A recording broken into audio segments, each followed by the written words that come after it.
Indo direto ao ponto, eu me chamo Heron Vasconcelos de Lélio, eu sou engenheiro ambiental e mestrando pela Universidade Federal do Rio Grande do Sul, e hoje eu vou falar sobre a Política Nacional do Meio Ambiente, a Lei 6938 de 1981. Eu dividi essa apresentação nos principais tópicos abordados, aqueles mais importantes. Então, eu vou falar sobre os fundamentos dela, os objetivos gerais, os princípios, os conceitos importantes, básicos, os objetivos específicos. Também vou falar sobre o Sistema Nacional do Meio Ambiente, o SISNAMA, e todos os órgãos que o compõem. Também vou falar sobre as funções do Conselho Nacional do Meio Ambiente, o CONAMA, os instrumentos dessa política. Vou comentar sobre servidão ambiental, sobre taxas de controle e fiscalização ambiental e, por fim, sobre o zoneamento ecológico econômico. Iniciando, então, pelo fundamento. Eu só quero destacar aqui o primeiro artigo dessa lei, que ela fala em que a política nacional ele se fundamenta.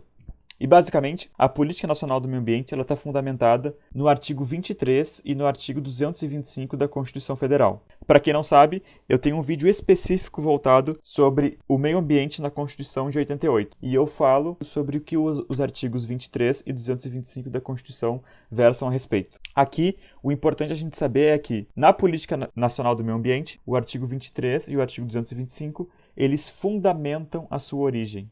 Então, a Lei 6938 de 81, ela é fundamentada na Constituição Federal, a partir de dois artigos, o artigo 23, nos seus incisos 6 e 7, e no artigo 225. Aqui, eu só vou falar brevemente o que esses artigos eles se referem, o que eles falam, e se vocês quiserem maiores detalhes, vão na minha aula onde eu falo sobre a Constituição Federal e o meio ambiente. Basicamente, o artigo 23 ele dá as competências comuns tanto para a União, Estados, DF ou municípios, ou seja, as competências que esses entes da federação eles têm em comum. E todos eles devem proteger o meio ambiente e combater a poluição em todas as suas formas e também preservar florestas, fauna e flora. Então essas são competências comuns. E já o artigo 225, que é o artigo mais importante na temática ambiental na Constituição, ele é o princípio da participação. E basicamente ele fala que todos têm direito ao meio ambiente ecologicamente equilibrado, bem de uso comum do povo e essencial à sadia qualidade de vida, impondo-se ao poder público e à coletividade o dever de defendê-lo e preservá-lo para as presentes e futuras gerações. Então é o princípio da participação, porque eles falam que todos, sem exceção, eles têm esse direito a acessar esse ambiente que seja não qualquer meio ambiente, mas um meio ambiente ecologicamente equilibrado, bem de uso comum do povo e essencial à sadia qualidade de vida. E ao poder público e à coletividade têm funções, sejam elas defendê-lo ou preservá-lo para as presentes e futuras gerações. Aqui eu trago um grande resumo do artigo 225 da Constituição, que, além de dar esse texto geral do princípio da participação, ele fala todas as funções do poder público, ou seja, o que o poder público deve fazer, quais são as atribuições dele para que se atinja um meio ambiente ecologicamente equilibrado, bem de uso comum e essencial à sadia qualidade de vida, e também dá outras atribuições que são atribuições gerais, seja para o poder público ou para a coletividade. Então eu sugiro que vocês deem uma olhada no meu vídeo sobre Constituição, onde eu falo mais a fundo sobre esse tópico.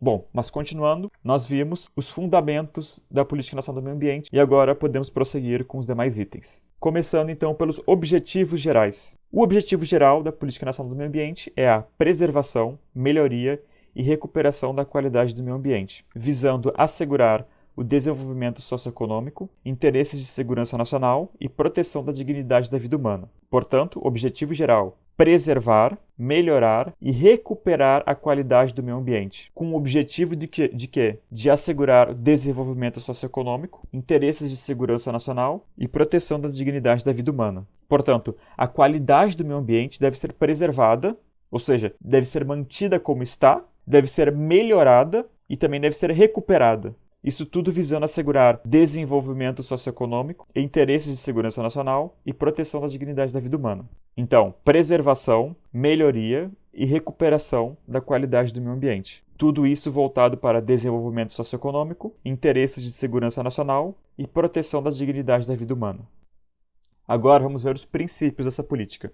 Ao total, são 10 princípios.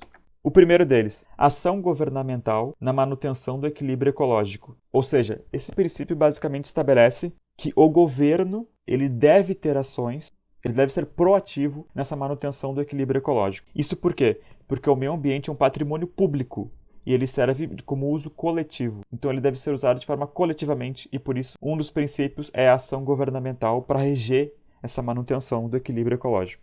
Outro princípio é a racionalização do uso, seja do solo e subsolo, da água ou do ar. Ou seja, todas essas frentes aqui, seja solo e subsolo, água ou ar, elas devem ser utilizadas de forma racional, por isso a racionalização de uso. E esse é outro princípio.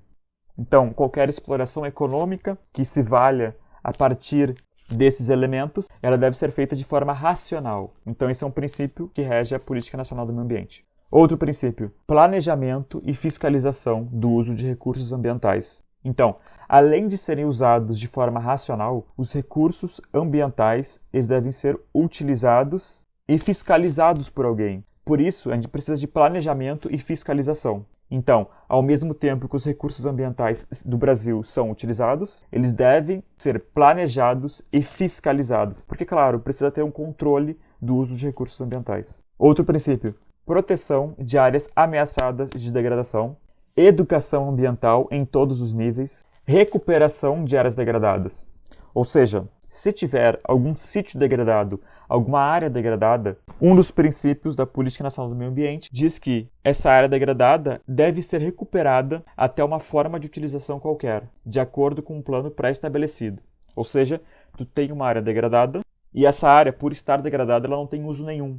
De acordo com um plano de recuperação pré-estabelecido, tem que devolver esse sítio à utilização que ela já tinha ou dar uma nova forma de utilização, uma forma de utilização qualquer, visando a obtenção de estabilidade do meio ambiente. Outro princípio, controle e zoneamento de atividades potencialmente ou efetivamente poluidoras. Então, existindo atividades potencialmente ou efetivamente poluidoras, elas devem ser controladas e zoneadas. Então, quando a gente fala em controle e zoneamento, é colocar elas em caixas, é zonear elas, é estabelecer critérios que controlem e que permitam atenuar os seus danos ambientais. Então, controle e zoneamento de atividades potencialmente ou efetivamente poluidoras. Incentivos ao estudo e à pesquisa de tecnologias orientadas para o uso racional e a proteção dos recursos ambientais.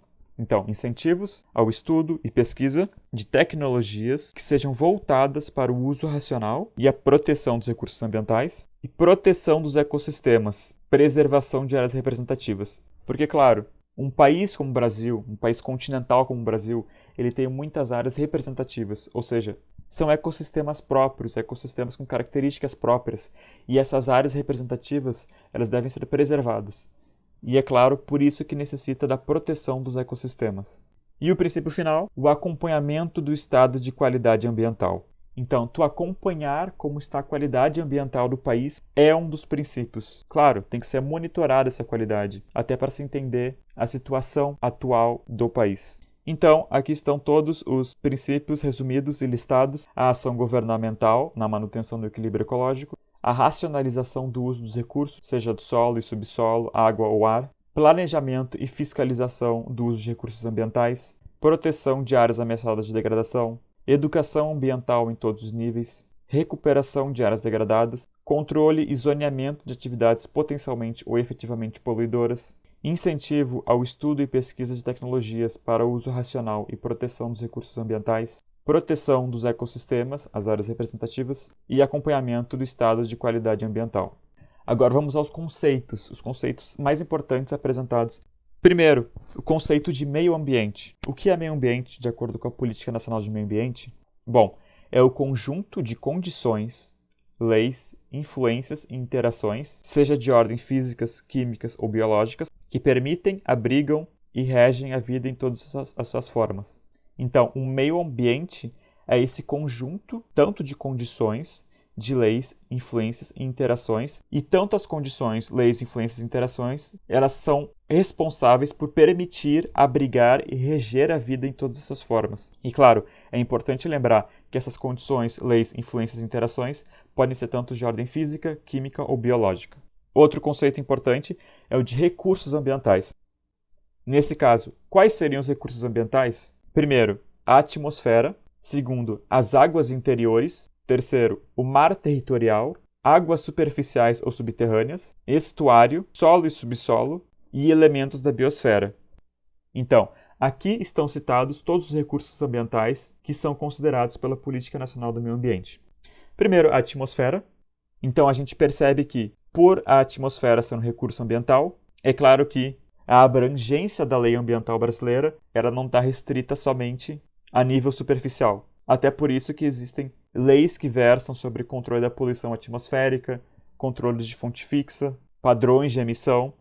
Então, a atmosfera é um recurso ambiental importante. Agora nós temos águas interiores e mar territorial.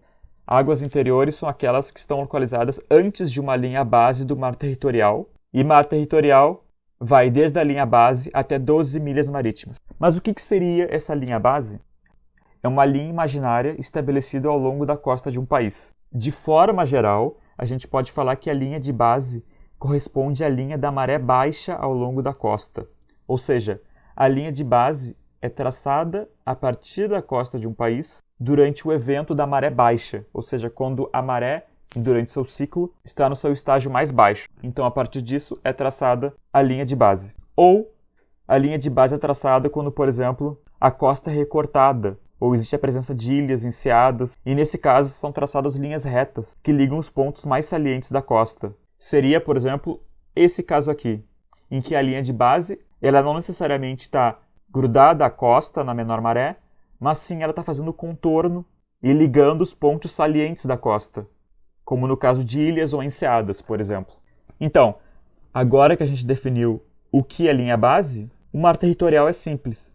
O mar territorial é aquele definido como limitado até 12 milhas marítimas da linha base. Então, contado a partir da linha base, tu traça um buffer de 12 milhas marítimas, e essa é a extensão do mar territorial. E o mar territorial é aquela faixa onde o estado, onde o país é considerado soberano. Então, dentro do mar territorial, o país tem direitos soberanos idênticos àqueles do interior do seu país. E já as águas interiores são aquelas que estão antes da linha base do mar. Isso abrange todas as águas superficiais lênticas ou lóticas e todas as águas subterrâneas que se encontram dentro da linha base.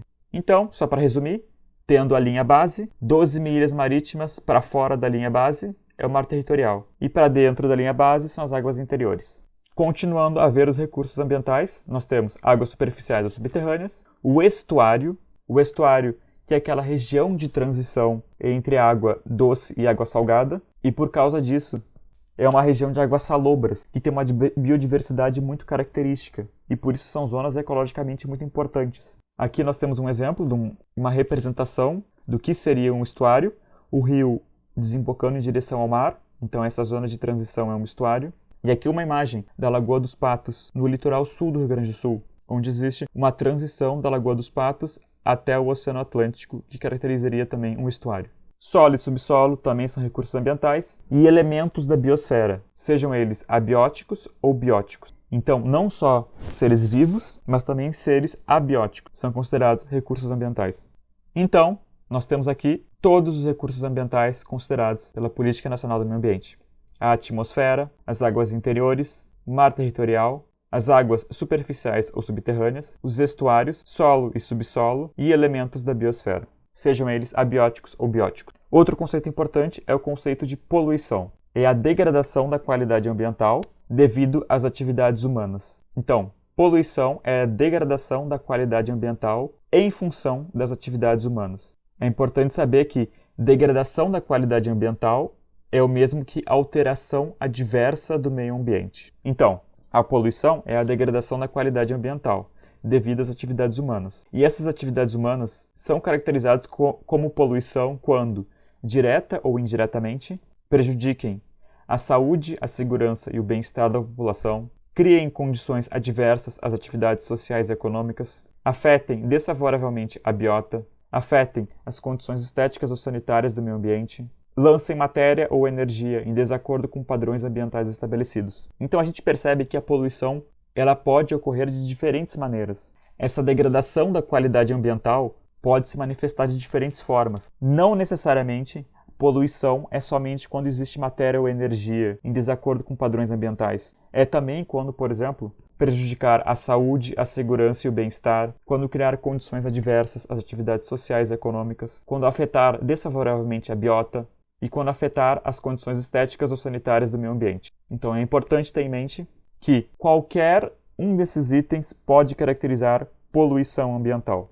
Então, mais uma vez, a poluição é a degradação da qualidade ambiental ocasionado por atividades humanas que, direta ou indiretamente, prejudiquem a saúde, segurança e bem-estar, criem condições adversas às atividades sociais e econômicas, afetem a biota, afetem condições estéticas ou sanitárias do meio ambiente, ou que lancem matéria ou energia em desacordo com padrões ambientais estabelecidos. Agora, vamos ver o conceito de poluidor.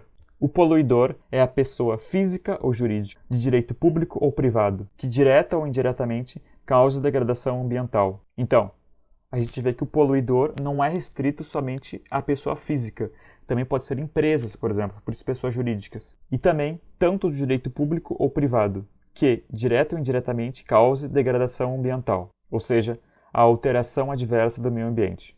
Outro conceito importante é o conceito de poluidor-predador. Esse conceito é presente na Política Nacional do Meio Ambiente e basicamente está relacionado com o fato de que o poluidor ele tem a obrigação de recuperar e ou indenizar os danos causados. Então o poluidor ele tem incumbências que vão desde a recuperação ou até mesmo a indenização dos danos causados por ele. E o utilizador ele tem a função de contribuir economicamente pelo uso dos recursos ambientais. Então, como o utilizador utiliza economicamente recursos ambientais, ele também deve contribuir economicamente. Então, não é só o poluidor que tem incumbências, o utilizador também tem. Aqui, então, nós vemos o resumo desses três conceitos. O poluidor, que é aquela pessoa física ou jurídica, do direito público ou privado, que direto ou indiretamente causa degradação ambiental. O poluidor-predador, que tem a obrigação de recuperar e indenizar os danos causados. E o utilizador, que tem a função de contribuir economicamente pelo uso de recursos ambientais. Objetivos específicos. São 7 objetivos específicos. O primeiro é compatibilizar o desenvolvimento econômico-social com a preservação da qualidade do meio ambiente e do equilíbrio ecológico. Então, não é desenvolvimento a qualquer custo. O desenvolvimento tem que ser equilibrado com a preservação da qualidade do meio ambiente. É aquele chamado desenvolvimento sustentável, né?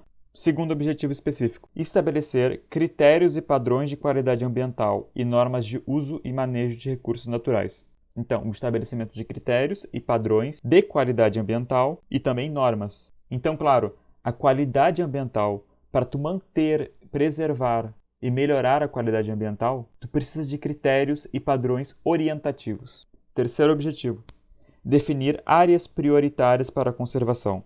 Então, aquelas áreas mais importantes, as mais emergenciais para serem conservadas. Seja porque elas têm uma importância ecológica maior ou porque são áreas mais frágeis. 4. Desenvolver pesquisas e tecnologias nacional de uso racional de recursos ambientais. Então, o desenvolvimento de pesquisas e tecnologias voltadas para o uso racional de recursos ambientais é um dos objetivos específicos. 5. Criar uma consciência ambiental pública. Isso está muito relacionado com o princípio da participação, aquele artigo 225 da Constituição Federal. E essa consciência ambiental pública, ela pode ser criada por meio de tecnologias de manejo do meio ambiente e também pela divulgação de dados e informações ambientais. Então, criar uma consciência ambiental pública é um objetivo. A divulgação de dados e informações ambientais é um dos caminhos pelos quais a consciência ambiental pública pode ser atingida. Preservação e restauração dos recursos ambientais, isso visando a utilização racional e a disponibilidade permanente, bem como a manutenção do equilíbrio ecológico propício à vida. Então, a política objetiva a preservação e restauração dos recursos ambientais, isso visando a sua disponibilidade permanente, porque os recursos ambientais, vários deles são finitos, e tu quer então preservar e restaurar eles para que eles tenham uma disponibilidade permanente, o próximo a isso. E claro que é necessário essa manutenção do equilíbrio ecológico propício à vida, porque são justamente esses recursos ambientais que propiciam a vida. E o último objetivo específico é a imposição ao poluidor e ao predador da obrigação de recuperar e ou indenizar os danos causados, e ao usuário da contribuição pela utilização dos recursos ambientais com fins econômicos. É aquele conceito que eu falei anteriormente de poluidor-predador e usuário-pagador. Ou seja, o poluidor-predador ele tem obrigação de recuperar ou indenizar os danos que ele causou, e o usuário, por ser um utilizador, ele contribui economicamente com a sua utilização. Então, Aqui nós vemos o resumo dos 7 objetivos específicos vistos. O desenvolvimento econômico-social com a preservação da qualidade do meio ambiente, que é o desenvolvimento sustentável, critérios e padrões de qualidade ambiental e normas de manejo e uso, definir áreas prioritárias para a conservação, desenvolver pesquisas e tecnologias, criar uma consciência ambiental pública, a preservação e restauração dos recursos ambientais, visando a uma utilização racional e disponibilidade permanente, bem como manutenção do equilíbrio ecológico propício à vida, e aquele conceito de poluidor-predador e utilizador. Agora eu vou apresentar para vocês o SISNAMA, ou o Sistema Nacional do Meio Ambiente. Esse sistema é formado por órgãos, e esses órgãos são responsáveis pela proteção e melhoria da qualidade ambiental. O órgão superior é o Conselho de Governo, também chamado de Conselho da Amazônia. E qual é a função do órgão superior? É assessorar o presidente da República na formulação da política nacional e nas diretrizes governamentais. Então, o Conselho de Governo, ele assessora o presidente da República. Então, Conselho de Governo é o órgão superior com a função de assegurar o presidente da República. O órgão consultivo e deliberativo é o CONAMA, o Conselho Nacional de Meio Ambiente. O CONAMA tem a função de assessorar, estudar e propor ao Conselho de Governo as diretrizes das políticas governamentais e também deliberar normas e padrões ambientais. Então, o Conselho de Governo assessora o presidente da República. O CONAMA assessora o Conselho de Governo. Não só assessora, mas também é responsável por desenvolver estudos e propor diretrizes e normas das políticas ambientais e também deliberar normas e padrões. A gente conhece muito o CONAMA a partir dessa parte final aqui, deliberar normas e padrões ambientais. Todas aquelas resoluções da CONAMA que a gente estuda são geradas justamente porque uma das funções do CONAMA é deliberar normas e padrões ambientais. Agora, o órgão central. O órgão central é a Secretaria de Meio Ambiente do Presidente da República, que atualmente é o Ministério do Meio Ambiente. Então, ele é o órgão central. Ele planeja, coordena, supervisiona e controla a política nacional e as diretrizes governamentais. Então, é o órgão central. Ele é responsável pelo planejamento, coordenação, supervisionamento e controle da política nacional. Nós também temos os órgãos executores. Os órgãos executores são compostos pelo IBAMA e pelo ICMBio. O IBAMA é o Instituto Brasileiro do Meio Ambiente e Recursos Naturais Renováveis. E o ICMBio é o Instituto Chico Mendes de Conservação da Biodiversidade. E como o próprio nome diz, são órgãos executores. Então eles têm função de executar e fazer executar a política nacional e as diretrizes governamentais. Inclusive, eles é que têm o poder de polícia para executar e fazer executar a política nacional e as diretrizes governamentais.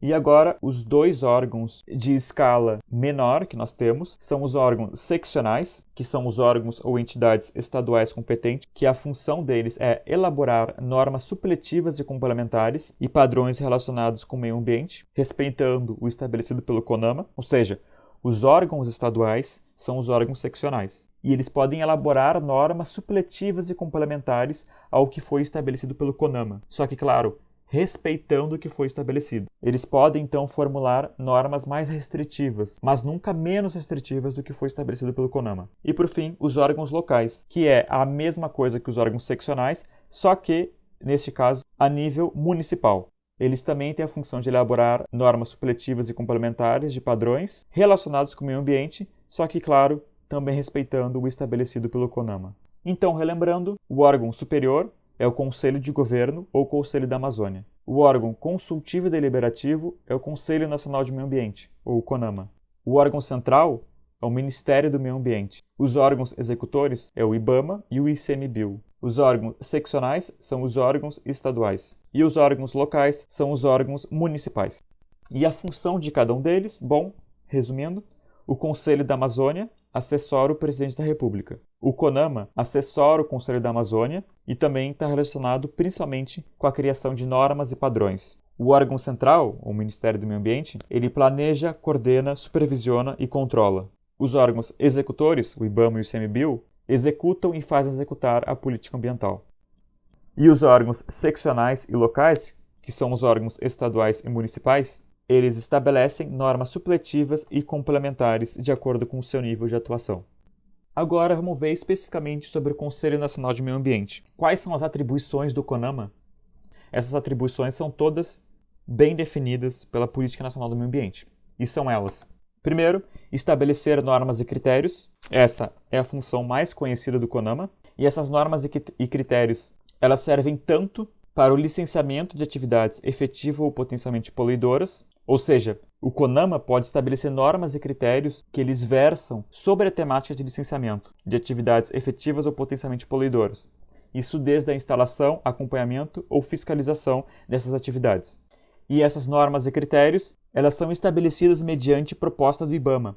Então, o IBAMA, que é um órgão executor, ele propõe ao CONAMA esses critérios e normas para o licenciamento dessas atividades e o CONAMA estabelece essas normas e critérios. Da mesma forma, o CONAMA pode estabelecer normas e critérios para o controle e manutenção da qualidade do meio ambiente, com vistas ao uso racional dos recursos ambientais. Então, normas e critérios para o licenciamento e também para o controle e manutenção da qualidade do meio ambiente. Outra atribuição do CONAMA é definir, quando necessário, licenças ambientais específicas de empreendimentos. Ou seja, existem vários empreendimentos diferentes, de áreas diferentes, que são atividades bem diferentes, e licenças ambientais específicas podem ser necessárias para cada um deles. Então, o CONAMA tem a função de definir essas licenças ambientais específicas. E aqui eu trouxe alguns exemplos, como, por exemplo, CONAMA 237, que fala sobre procedimentos de licenciamento de forma geral, ou outras mais específicas, como o CONAMA de mineração e de petróleo. Outra função do CONAMA é determinar, mediante representação do IBAMA, perda ou restrição de benefícios fiscais, perda ou suspensão da participação em linhas de financiamento em estabelecimentos oficiais de crédito. Bom, então, mediante representação do IBAMA, por que mediante representação do IBAMA? Porque o IBAMA ele é o órgão executor, ele que tem o poder de polícia. Então, a partir da representação do IBAMA, o CONAMA pode determinar perda ou restrição de benefícios fiscais, ou seja, se alguma entidade é atendida por benefícios fiscais, esses benefícios podem ser perdidos ou restritos. Da mesma forma, entidades que tenham participação em linhas de financiamento, ou seja, que sejam financiadas de alguma forma pelo governo, elas podem perder ou ter suspensos esses benefícios. Outra função do CONAMA é, para obras ou atividades de significativa degradação ambiental, seja elas públicas ou privadas, o CONAMA pode determinar a realização de estudos das alternativas e das possíveis consequências ambientais de projetos públicos ou privados. Então, existindo uma obra ou uma atividade que cause grande degradação ambiental, o CONAMA pode determinar, ou seja, pode requisitar que sejam feitos estudos das alternativas e as possíveis consequências ambientais dessas alternativas. Então, esses estudos que são determinados a serem feitos, eles devem explorar todas as possíveis alternativas, as possíveis conformações que essas atividades ou obras possam ter, bem como as respectivas consequências ambientais dessas alternativas. Isso tudo, claro, para que a melhor alternativa, a ambientalmente mais amigável, ela seja, então, estabelecida. E, por fim, a última competência do CONAMA é uma competência privativa, ou seja, somente o CONAMA pode fazer. E qual é ela? É a de estabelecer normas e padrões nacionais de controle de poluição por veículos automotores, aeronaves e embarcações. Então, estabelecer normas e padrões nacionais para o controle de poluição por veículos automotores, aeronaves e embarcações é uma competência que somente o CONAMA tem. E, por fim, um ponto bem importante é que o presidente do CONAMA é o ministro do Meio Ambiente. Então, quem está no comando do Conselho Nacional de Meio Ambiente é o ministro do Meio Ambiente. Mais uma vez, relembrando as funções do CONAMA, estabelecer normas e critérios para o licenciamento de atividades potencialmente poluidoras, efetiva ou potencialmente poluidoras, normas e critérios para o controle e manutenção da qualidade do meio ambiente, definir licenças ambientais específicas, definir, mediante representação do IBAMA, perda ou restrição de benefícios fiscais, ou perda ou suspensão de linhas de financiamento, determinar estudos das alternativas e possíveis consequências ambientais, e a competência privativa, que é o de estabelecer padrões e normas nacionais para o controle de poluição por veículos automotores, aeronaves e embarcações. E o presidente do CONAMA é o ministro do Meio Ambiente. Quanto aos instrumentos da Política Nacional de Meio Ambiente, são 13 itens listados na Política Nacional do Meio Ambiente. O primeiro instrumento é o estabelecimento de padrões de qualidade ambiental. O segundo, zoneamento ambiental, ou zoneamento ecológico-econômico. Eu vou falar sobre ele mais adiante, mas é um instrumento de organização do território que leva em conta a importância ecológica, as limitações e as fragilidades dos ecossistemas. A avaliação de impactos ambientais é outro instrumento. O licenciamento ambiental e a revisão de atividades efetivamente ou potencialmente poluidoras, isso desde a construção, instalação, ampliação e funcionamento de empreendimentos, a produção e instalação de equipamentos e a criação ou absorção de tecnologia voltados para a melhoria da qualidade ambiental, isso é outro instrumento, a criação de espaços territoriais especialmente protegidos pelo poder público, federal, estadual ou municipal. Então, tu criar espaços territoriais especialmente protegidos, então são espaços com proteção diferenciada pelo poder público, seja federal, estadual ou municipal. Claro que um exemplo é o Sistema Nacional de Unidades de Conservação, que é a SNUC, pela Lei 9985 de 2000. Outro instrumento é o Sistema Nacional de Informações sobre o Meio Ambiente, ou SINIMA, que é basicamente o sistema que reúne informações e dados do meio ambiente de todo o Brasil. É um sistema unificador de dados que, claro, ajuda na gestão do meio ambiente. Outro instrumento, prestação de informações relacionadas ao meio ambiente, relatório de qualidade ambiental pelo IBAMA anualmente, ou seja, é um relatório que é elaborado a cada ano pelo IBAMA e, claro, dá um panorama de como vai a qualidade ambiental do país. Como a gente fala do CINIMA, é importante a gente notar que o CINIMA é a base de dados que fornece todo o material para a elaboração desse relatório de qualidade ambiental. Outros instrumentos são os cadastros técnicos federal, que também é de incumbência do IBAMA, ou seja, são administrados pelo IBAMA, que daí é tanto o Cadastro Técnico Federal APP, que é de atividades poluidoras, quanto o CTF-AIDA, que é de atividades e instrumentos de defesa ambiental. Ambos CTFs, eles podem ser registrados tanto por pessoas físicas ou jurídicas, e cada um deles versa sobre uma coisa. O CTF-APP é esse cadastro técnico que ele registra as atividades poluidoras, ou seja, todos os poluidores do Brasil, eles devem ser cadastrados nesse CTF-APP, seja pessoa física ou jurídica. E já o CTF-AIDA também é um cadastro técnico de registro, mas para pessoas ou empresas que sejam voltadas para defesa ambiental. Então, um deles é voltado para atividades poluidoras e outro para atividades e instrumentos de defesa ambiental. CTF-APP e CTF-AIDA. Ambos são instrumentos da Política Nacional de Meio Ambiente. Outro instrumento são as penalidades disciplinares, que elas são cabíveis quando não são cumpridas medidas de preservação e correção da degradação ambiental. Por fim, nós também temos instrumentos econômicos, e essa política cita 3. Cita a concessão florestal, a servidão ambiental e o seguro ambiental. A concessão florestal é a delegação onerosa do direito de praticar manejo sustentável em uma unidade de manejo, mediante licitação por prazo determinado. Então, a concessão florestal é uma delegação onerosa, ou seja, envolve dinheiro, envolve a compra desse direito. Então, tu compra o teu direito de praticar manejo sustentável em uma unidade de manejo. Isso através de licitação. Os outros dois instrumentos são a servidão ambiental e o seguro ambiental. A servidão ambiental eu já vou falar um pouco mais adiante, então segurem aí.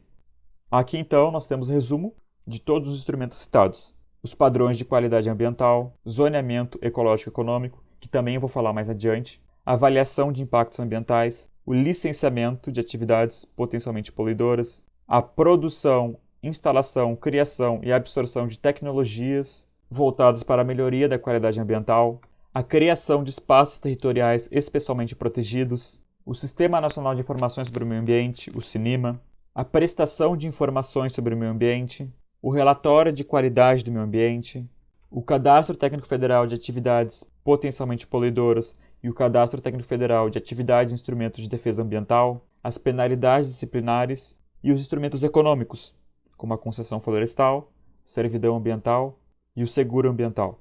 Falando agora sobre a servidão ambiental, eu vou entrar em detalhes que são especificados pela Política Nacional de Meio Ambiente sobre essa temática. Primeiro, o que é servidão ambiental? Servidão ambiental é limitar o uso de toda a propriedade ou parte dela para preservar, conservar ou recuperar os recursos ambientais existentes. Então imagine que vocês tenham uma área rural e vocês limitam uma fração dela, uma parte dessa propriedade, com a função específica de preservar, conservar ou recuperar os recursos ambientais daquela área.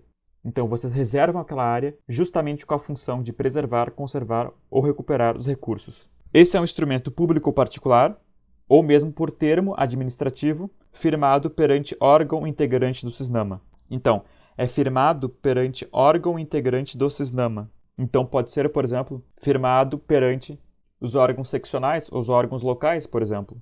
É importante levar em conta que, durante o ato de firmar a servidão ambiental, esse termo da servidão ambiental deve ser registrado na matrícula do imóvel. Então, o teu imóvel rural, ele deve ter registrado conjuntamente o termo de servidão ambiental. E esse termo, ele deve conter várias informações relativas à servidão ambiental, sejam elas o memorial descritivo da área de servidão, o objeto da servidão, o dever e deveres do proprietário e o prazo de servidão. Então a gente percebe que quem institui servidão ambiental, ele tem deveres, logicamente, porque se vocês forem pensar, essa pessoa, ela separa uma área específica da sua área para preservar, conservar ou recuperar os recursos ambientais e ela deve manter, ela tem obrigação e deveres a serem cumpridos para atingir seus objetivos. Nós também temos tipos diferentes de servidão. De acordo com aspectos econômicos, a servidão pode ser onerosa ou gratuita. Ou seja, onerosa, ela envolve alguma troca econômica. Ela envolve algum tipo de pagamento, ou seja, tu pagar outra pessoa para instituir servidão ambiental, porque isso vai trazer algum benefício para mim. Ele vai recompensar, por exemplo, a minha falta de reserva legal. Isso é um assunto que a gente vê a partir do Código Florestal, mas só para dar exemplo para vocês. Então ela pode ser onerosa ou gratuita. E em relação ao tempo, ela pode ser temporária, mas aí com o tempo mínimo de 15 anos, ou perpétua. Sendo perpétua, ela equivale à RPPN, que é um tipo de reserva que está estabelecido no Sistema Nacional de Unidades de Conservação. Outros detalhes importantes sobre a servidão ambiental é que, se a área de servidão for destinada à compensação de reserva legal, a servidão deve ser averbada na matrícula de todos os imóveis envolvidos. Então, por exemplo, se eu tenho uma área rural e essa área rural tem percentual de reserva legal inferior ao estipulado e eu preciso alcançar o valor estipulado, e para conseguir isso eu compro uma área de servidão ambiental de outra pessoa, eu tenho que averbar na matrícula de todos os imóveis envolvidos nessa transição que essa servidão ocorreu. Outro detalhe importante é que a servidão não se aplica à APP, a área de preservação permanente, e à reserva legal. Mais uma vez, esse é um assunto no Código Florestal Brasileiro, no novo Código Florestal Brasileiro, mas só para comentar aqui, como a APP e a reserva legal são obrigatórios de serem instituídas, então não faz sentido a servidão, que é voluntária, ser aplicado a algo que é obrigatório. Por isso, a servidão não se aplica à APP e à reserva legal. O uso ou exploração da vegetação da área sob servidão ambiental é possível, mas devem ser obedecidas regras de uso e exploração da reserva legal. Então, se tu tem uma área sob servidão ambiental, então ela está separada, está sendo protegida, está sendo recuperada, ainda assim é possível a exploração da vegetação dessa área. Só que essa vegetação deve ser feita de forma que siga um plano de manejo florestal sustentável. Então, só é permitida exploração sustentável em áreas de servidão ambiental e que sigam esse plano de manejo específico. Então, deve seguir regras e critérios orientativos do plano de manejo florestal sustentável. E claro que alienar, que é de forma onerosa, ceder de forma gratuita ou transferir total ou parcialmente uma área de servidão é permitido, mas o contrato tem que ser averbado na matrícula do imóvel, como eu já comentei anteriormente. Então, o grande resumo da servidão ambiental é que a servidão ambiental tu limita toda uma parte da tua área, essa área fica voltada para preservar, conservar ou recuperar os recursos ambientais e ela pode ser mesmo assim explorada, desde que ela siga um plano de manejo florestal sustentável. A servidão ela é afirmada de forma pública, particular ou por termo administrativo, e ela é firmada perante órgão público do CISNAMA, e deve ser registrado na matrícula do imóvel. Quanto aos tipos de servidão, pode ser onerosa ou gratuita, onerosa quando envolve dinheiro, gratuita quando é de graça, e quanto ao tempo, pode ser temporária, pelo tempo mínimo de 15 anos, ou perpétua. E, mais uma vez, a servidão não se aplica à APP e à reserva legal mínima exigida, justamente porque a APP e reserva legal mínima são obrigatórios de serem instituídas e a servidão é voluntária. Taxa de Controle e Fiscalização Ambiental, TCFA. Essa é uma taxa que é estabelecida na Política Nacional de Meio Ambiente e ela serve para controle e fiscalização das atividades potencialmente poluidoras e utilizadoras de recursos naturais. Então, ela serve para controle e fiscalização de atividades potencialmente poluidoras. E ela faz parte, claro, do exercício regular de poder de polícia do IBAMA. Então, nós percebemos que a TCFA é uma taxa que é cobrada pelo IBAMA, já que o IBAMA é um órgão executor que tem poder de polícia, e ela é cobrada em cima de atividades potencialmente poluidoras. Essas atividades potencialmente poluidoras, elas estão definidas no final da Política Nacional de Meio Ambiente, tem um anexo que são citadas várias atividades que devem pagar o TCFA, e todas essas atividades, donos de atividades que pagam o TCFA, precisam anualmente, no dia 31 de março, entregar um relatório de atividades referentes às suas atividades desenvolvidas durante o ano. Se não entregar, existe uma multa de 20% da taxa devida. Importante é que cada atividade tem um tipo de taxa, então o valor a ser cobrado varia conforme a atividade. E algumas entidades estão isentas dessa taxa. Por exemplo, entidades públicas federais, distritais, estaduais e municipais, entidades filantrópicas, aqueles que praticam agricultura de subsistência e populações tradicionais. E todos os recursos arrecadados com o TCFA, eles são restritamente, ou seja, eles são somente utilizados em atividades de controle e fiscalização ambiental. Então é como se o dinheiro arrecadado do TCFA ele fosse todo reunido em um fundo, e esse fundo somente tem como fim a utilização em atividades de controle e fiscalização ambiental. Por fim, eu quero falar com você sobre o zoneamento ecológico econômico. Como a gente viu, o zoneamento ecológico econômico, ou zoneamento ambiental, é um instrumento da Política Nacional de Meio Ambiente. E esse instrumento ele foi regulamentado pelo Decreto 4297 de 2002. Então, lembrem desse número, 4297 de 2002.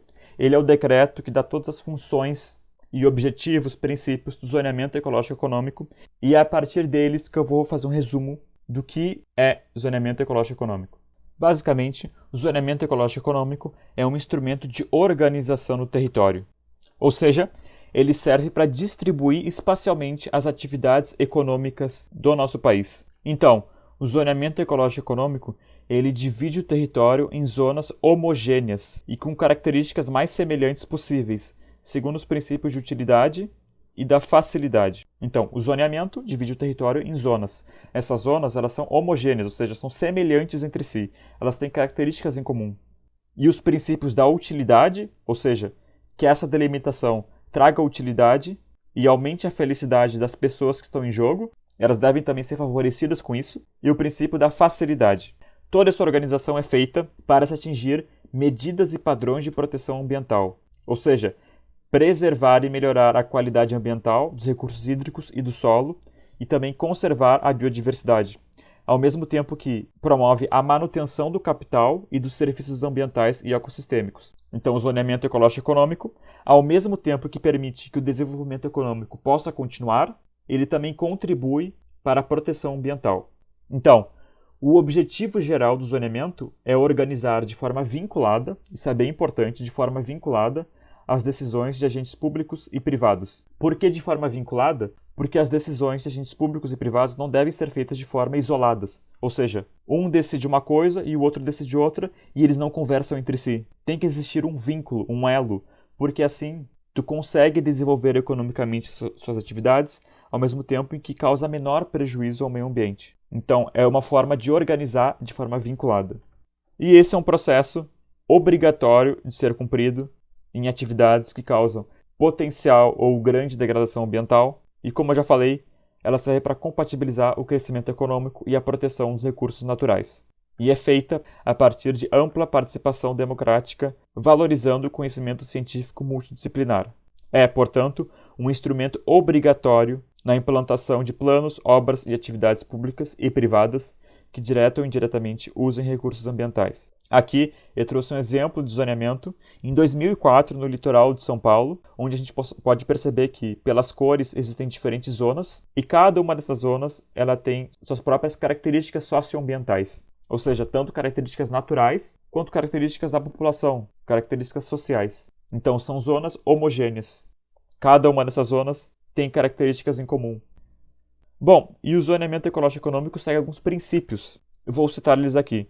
Primeiro, a função socioambiental da propriedade, ou seja, a propriedade, seja urbana ou rural, ela tem uma função socioambiental. O princípio da prevenção, impacto conhecido, e precaução, impacto desconhecido, Ou seja, tu vai atuar de forma que tu considere os impactos que estão previstos a ocorrerem, então prevenção, e também tomando precaução, ou seja, tendo cuidado àqueles impactos desconhecidos. Por isso, precaução. Poluidor-pagador e usuário-pagador, participação informada, acesso equitativo aos recursos naturais e integração. A integração é basicamente quando tu integra a proteção do meio ambiente na definição e execução de outras políticas globais e setoriais. Então, o meio ambiente não deve ser visto de forma isolada, ele deve ser abordado de forma integrada com outras políticas globais e setoriais. Nós temos diferentes escalas de zoneamento. Os zoneamentos podem ser tanto nacionais quanto regionais, por exemplo. O governo federal ele pode instituir zoneamento nacional e regional para, por exemplo, delimitar biomas brasileiros, territórios abrangidos por planos e projetos prioritários, ou, quando for regional, ele é parte de um ou mais estados. E é claro que toda essa elaboração e execução do ZEE ele é feito em articulação e cooperação com estados, através de termos de celebração apropriados. E todas as informações são armazenadas em bancos de dados eletrônicos, em todas as escalas, seja União, estados ou municípios, e são sistematizados e disponibilizados publicamente. Além disso, a União também pode reconhecer zoneamentos estaduais, regionais e locais. Então, a nível estadual ou municipal, também podem ser estabelecidos zoneamentos ecológico-econômicos. Só que para isso, tem que ser ouvido a instância técnica do zoneamento ecológico, que é o ZEE Brasil, e tendo com os requisitos que devem ser seguidos. Os dois mais importantes dele é que deve ser aprovado pelas assembleias legislativas e tem que ter compatibilização com o ZEE nacional. Então, um ZEE estadual ou local, ele não pode ser feito de forma que ele não seja compatível com um ZEE de maior escala.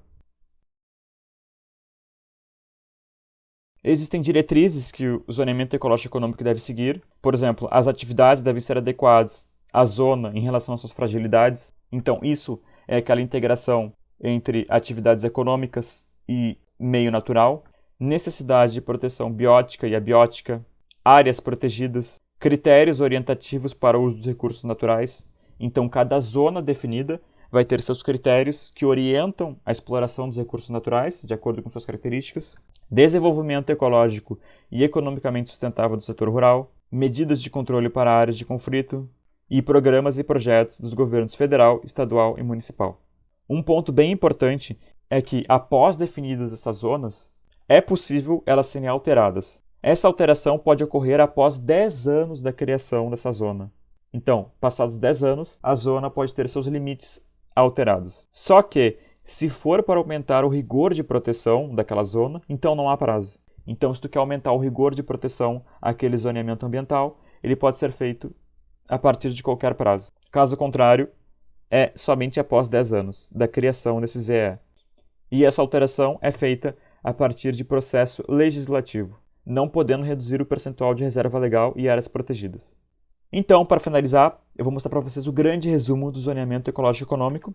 Como nós vimos, é um instrumento de organização do território, em que ele distribui espacialmente as atividades econômicas em cooperação com os estados. Então, os estados eles participam desse processo de distribuição. Acaba por formar zonas, e essas zonas são homogêneas entre si, ou seja, têm características em comum. E toda essa criação é feita de forma vinculada, ou seja, tem um vínculo entre agentes públicos e privados. Eles conversam entre si durante essa criação, com ampla participação democrática. Ao final, as atividades econômicas a serem estabelecidas para essas zonas, elas são adequadas às fragilidades das próprias zonas, ou seja, às fragilidades naturais existentes da própria zona. E são estabelecidos também critérios orientativos para o uso dos recursos naturais dessas zonas. Tudo isso contribui para a manutenção do capital e dos serviços ambientais dos ecossistemas, ou seja, contribui para a manutenção do crescimento econômico, ao mesmo tempo em que causa um menor prejuízo aos ecossistemas e meio ambiente. E por fim, a alteração do limite do ZEE pode ser feito após 10 anos, a partir de um processo legislativo. Ou, se essa alteração for para aumentar o rigor de proteção, então não existe prazo. Ela pode ser feita a partir de qualquer momento